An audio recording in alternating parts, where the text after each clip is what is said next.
की खाली तब बतिहाओ जब राम जानी। राम को जानोगे, जब राम को जानोगे तब इस दुख से बचोगे। तो कौन सा राम?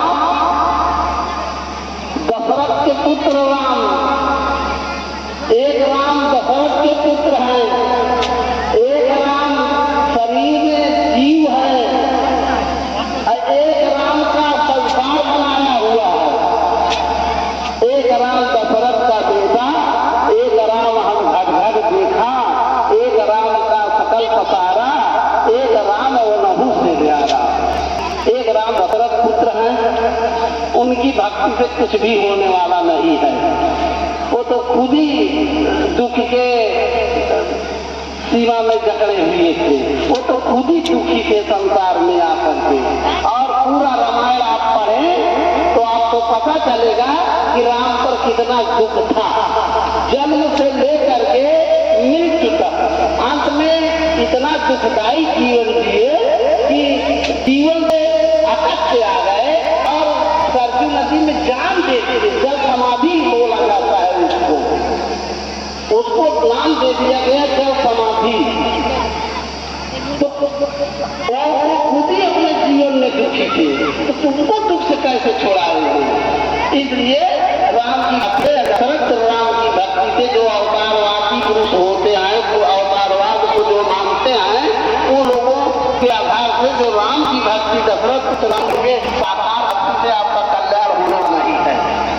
और राम की अगर कहा जाए तो राम का जो चरित्र है जल लेकर के मृत्यु तक, और रावण का झगड़ा, सीता का झगड़ा, ये जितनी सारी में रहोगे, संग्राम करोगे, तो ये झगड़ा तुम्हारे पास ही रहेगा। इसलिए के चरित्र पर जाता है। एक जो ये कहेगा कि राम ऐसा किए हैं वैसा हम कर जाएंगे, राम जैसा किए हैं अगर वैसा पाएंगे और जीव हत्या के आ जाएंगे। जीव हत्या कर करके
रुपया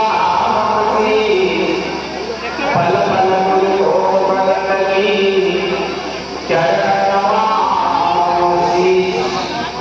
इस संसार में संत भजन के चरण को पल पल इस स्पर्श करने योग्य है, इसलिए कि हम आप सभी को एक जीने की कला देते हैं और जिन्होंने संत भजन के शब्दों का रसपान किया है उनका जीवन धन्य हो गया है। और आप देख रहे हैं यहाँ पर दूर दूर के सभी प्रेमी सज्जन आए हैं और हमारे आचार्य साहब के प्रेम को, उनकी भक्ति को देखते हुए आज यहाँ पर जितना मेला लगा हुआ है बताए हुए मार्ग पर चलकर अपने जीवन में हर तरह की खुशियाँ लाते हैं। तो ये खुशियाँ हमारे जीवन में होना चाहिए और यही हम आप सभी को मनुष्य का जन्म मिला है तो मनुष्य के भाव को समझते हुए इस जिंदगी को जीना है, क्योंकि संत गुरुजन हम आप सभी को संदेश देते हैं जन्म मरण दूसर होई। उस जन्म और मरण का जो रोग लगा हुआ है उस रोग को मिटाने की कुछ कला बताते हैं, कुछ औषधि बताते हैं और जो उस कला को जान के संत गुरुजन जो औषधि देते हैं उस औषधि बच्चन की सुवासा जैसे हम पैर के पास में जाते हैं और उनको कोई रोग होता है और वो बताते हैं, कुछ परहेज बताते हैं और उस परहेज को लेकर हम दवा का सेवन करते हैं तो हमारे अंदर का जो रोग होता है वो समाप्त हो जाता है। तो संत गुरुजन वही संदेश देते हैं और संत गुरुजन के संदेश के मुताबिक अपने जीवन को है। बोलो सदगुरु बंदी छोड़ कबीर साहिब की जय। मैं अधिक नहीं कहूँगा, सब संतन की, सब हसन की, आज के आनंद की, साहिब बंद की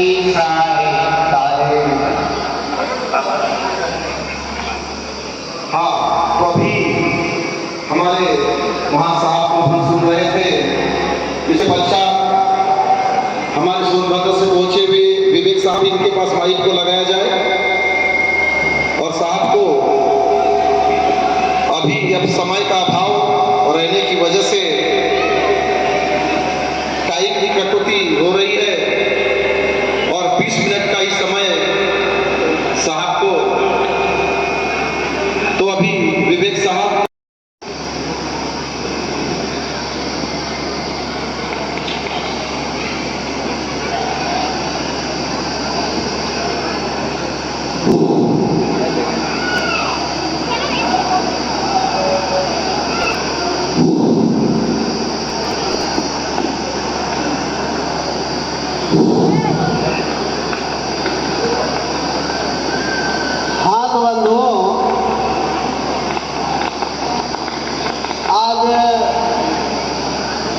सदगुरु कबीर प्राकट्य दिवस के अवसर पर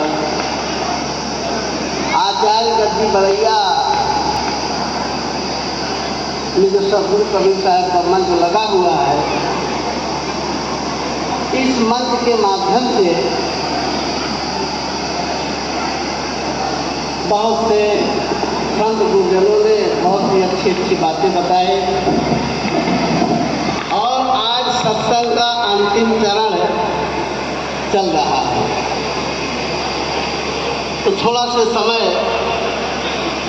मिला है और उस बीच में हम आपको कुछ बातें बताना चाहते हैं कि कबीर साहब का दर्शन क्या है। और कबीर साहब की बात को सुनने के लिए, समझने के लिए जाति वर्ण व्यवस्था से हटना पड़ेगा। अगर आप ब्राह्मण होकर के कबीर साहब की बात सुनेंगे तो नहीं सुन पाएंगे।